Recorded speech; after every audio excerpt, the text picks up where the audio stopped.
Hello, the Pioneer viewers. We continue to bring you all the details of the Russian-Ukrainian war.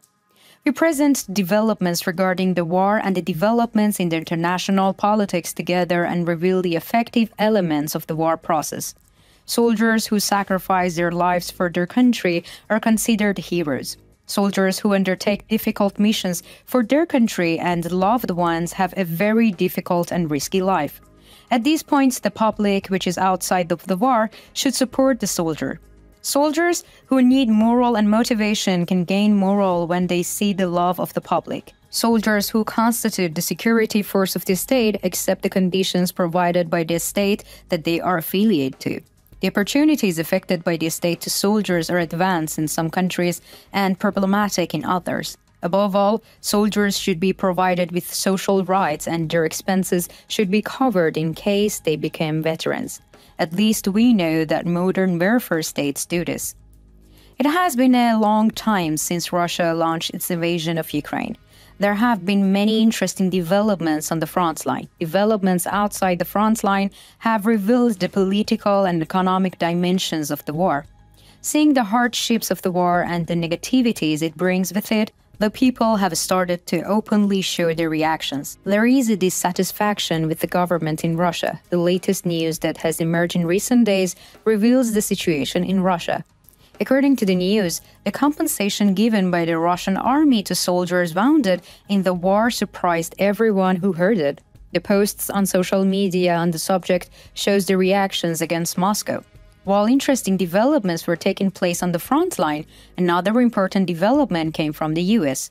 According to reports, the US will send a rich aid package to Ukraine. It is also stated that efforts are underway to beat the war. Now, if you are ready, let's examine the latest developments on the front line and behind the front line. As the Pioneer, we continue to report on Russia-Ukraine war.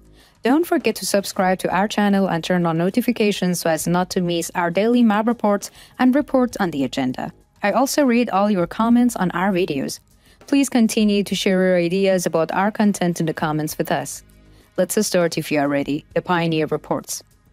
The news that emerged in the past days stunned those who heard it. A soldier fighting for the Russian army in Ukraine was seriously wounded during the war. Not long after the wounded soldier left the front line for treatment, a new development took place. The Russian soldier thought he would receive compensation for being injured while fighting for his country, but the compensation given to the Russian soldier was quite surprising. Moscow authorities gave 2 buckets of carrots and onion as compensation to the soldiers who were seriously wounded in the war. The compensation given to the soldier who risked death in the war and put his life on the front for Russia caused quite reactions. Oleg Rybkin, 45, was mobilized to fight in Ukraine in September 2022. The soldier who joined the mobilization from the Volgograd region of Russia was involved in many conflicts while serving in the Russian army. In recent months, he fought near the village of Rabotny in Zaporizhia region. Oleg was on the front line during the Ukrainian army's counterattacks and was seriously wounded in the Ukrainian counterattacks. He was wounded in the abdomen, liver, kidneys, and his right knee's joint was destroyed. After his injury, Oleg Rybkin is being treated. Rybkin reportedly underwent surgery at a local hospital in Ukraine before undergoing abdominal surgery at a hospital in Sevastopol, Crimea. Russia's Military Medical Commission later recognized Rybkin as temporarily unfit to fight and sent him to St. Petersburg for further treatment. The Russian soldier says that they also experienced considerable problems during the treatment phase. The soldier's wife, Irina Rybkin, also said that her husband was in extreme pain and his body was not healing. The Russian soldier, who has wounds and fractures in many parts of his body, said that he was subjected to pressure to return to the unit. The Russian soldier, who cannot use his knee due to the severe pain, stated that he cannot walk without crutches. Despite these conditions, the Russian army's recall of the wounded soldiers to the front was considered a major scandal. Medical experts told Irina that her husband needed surgery on his knee, but she felt that Russia's military command did not want to pay 3 million rubles in compensation. She also claimed that she did not want to have to pay the lifetime pension Oleg would receive if he was permanently unfit to serve. Irina said that instead of money and pensions, the only help the Russian government authorities gave her family was in the form of 2 buckets of carrots and a bag of onions grown by local farmers. Irina stated that they are very upset about this situation and she is worried about her husband's condition. After this interesting incident on the Russian front, no statement was made by the Russian authorities. The fact that Russian authorities have not made any statements about the allegations reveals the situation in Russia. On the Ukrainian front, new developments aroused great excitement. The statements made about the new support packages to be sent to the Ukrainian army gave hope to Ukrainian supporters.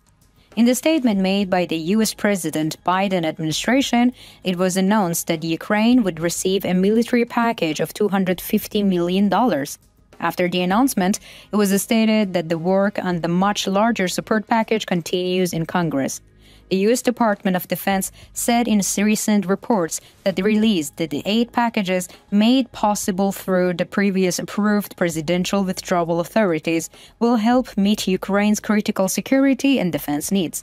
The U.S. Department of Defense said that the package includes Stinger anti-aircraft missiles, TOW missiles and air defense systems, HIMARS, and NASAMS ammunition, 155mm and 105mm artillery shells, and more than 15 million small arms ammunitions are also included in the support package. The package also includes Javelin and anti-armor systems, spare parts, and medical equipment. In a statement, U.S. Secretary of State Antony Blinken described the Defense Department's latest offer as the last arms and equipment package of the year for Ukraine, before urging Congress to approve the large package to support Ukraine and its national security interests.